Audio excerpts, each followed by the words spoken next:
Inscryption came out in 2021 for multiple consoles, but it was most recently added to Game Pass, where I checked it out on the Xbox Series X and the PC. Inscryption is an incredible game with twists and turns that you can expect from creator Daniel Mullins. If you don't recognize the name, you may know his previous works, which include Pony Island, a 2D side-scroller that changes from something simple and fun into something strange and demonic. So, is Inscryption worth checking out? Absolutely, and I encourage everyone interested in deck building games to play it through at least once.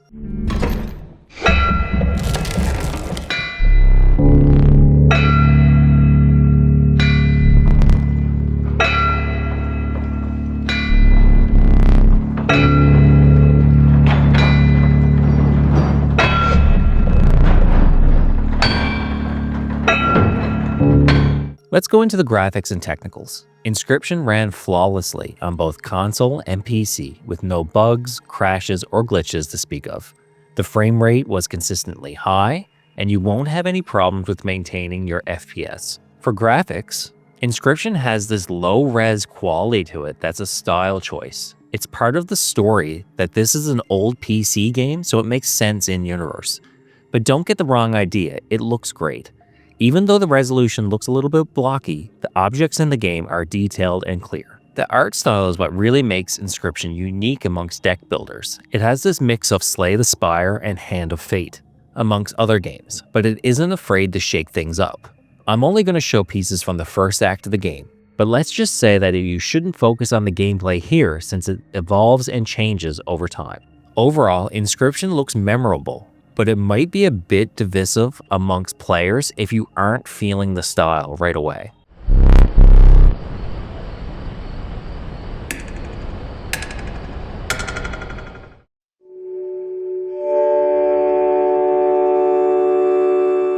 The gameplay of Inscryption is addictive with the right amount of challenge and randomness to keep the tension, but forgiving enough that you should be able to succeed over time. Let's start with the basics. The first act of the game starts with your character trapped in a cabin with a monster that has nothing but two glowing eyes and monstrous hands. The game gives you a short tutorial on how to play. You start with a few cards in a deck and the ability to draw either a new creature card or a squirrel card. Your cards have attack and health points and some abilities. In order to use bigger and better creatures, other creatures need to be sacrificed in order to summon them. Think of the game Yu-Gi-Oh!, which Inscryption uses a lot of its mechanics, along with some Magic the Gathering, Pokemon, and Digimon. Each turn, you can choose a new creature card or a squirrel card, which is basically just a small creature that you sacrifice to summon bigger ones. The goal is to hit your opponent and cause damage, indicated by teeth or other objects placed on a scale. Once the scale tips all the way in one direction or the other, you win or lose. That means you don't really have health points like a typical deck building game. Instead, you and your opponent can regain health by attacking, since the scale's balance is all that matters. To go with this are the creature cards themselves. You pick them up throughout your journey through a map with a path that's very similar to Slay the Spire. The map has random encounters where you either fight your opponent who takes on various roles of enemies, or events where you improve your cards, get new cards, or gain items. If you die, you lose a life indicated by two candlesticks. Die a second time and you're done for this run.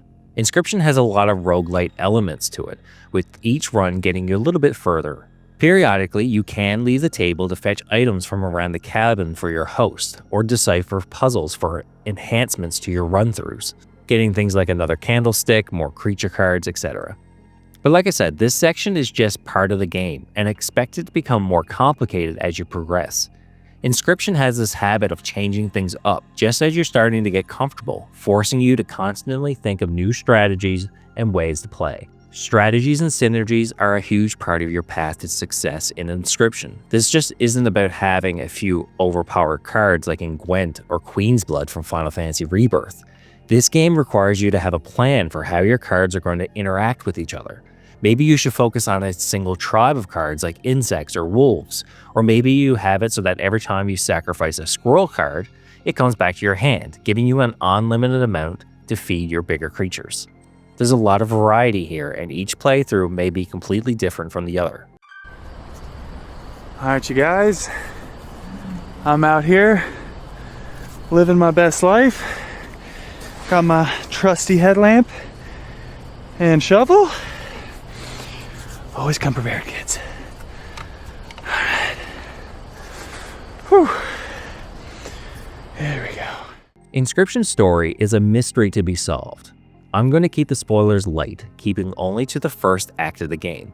It will take you about 13 hours to beat the entire game, so the first act is only about 2 or 3 hours, depending on your skill and the luck with the cards. In the game, Inscryption is a card game that's in print just like Magic the Gathering or Pokemon. A card pack opening YouTuber named Luke finds a few unopened and rare packs at a garage sale and opens them on camera, leading to a mystery that he needs to solve. The story is told by Luke's voice at various points during your playthrough, but there are also video clips that you can play between the game's acts. These are all recordings done by Luke himself that explains what he's doing and the steps he's taking to solve the mystery of Inscryption. It's hard to talk too much about the story without spoiling it, and I recommend that you head into this game completely blind, which is what I did. But trust me, you won't be disappointed. Let's go into the pros and cons of Inscryption. For the pros, the gameplay is really good. The game is challenging without being a chore and offers you a lot of choice on how to build your decks and progress. There is also enough roguelike elements here to keep you playing. The story is interesting, and I found myself searching everywhere in-game for more lore tidbits. The game took me about 13 hours to beat, and that was with a few lucky runs. It can easily change depending on your luck and skill. I really enjoyed the art style, and the cards themselves are very well designed. But for the cons, Inscryption switches up the gameplay style a few times, and you just might not be a fan of some of the things it does. There comes a point in the game where I can see a lot of people getting frustrated as the gameplay options expand, and it can take a while to learn these new mechanics. Once you find an overpowered synergy, the game does become a breeze. It just takes one lucky card pull, or a boon, or a totem, and you're unstoppable. And that's it for another review. Inscryption is on all consoles and PC right now, and since it's been out for a few years, you can pick it up for pretty cheap.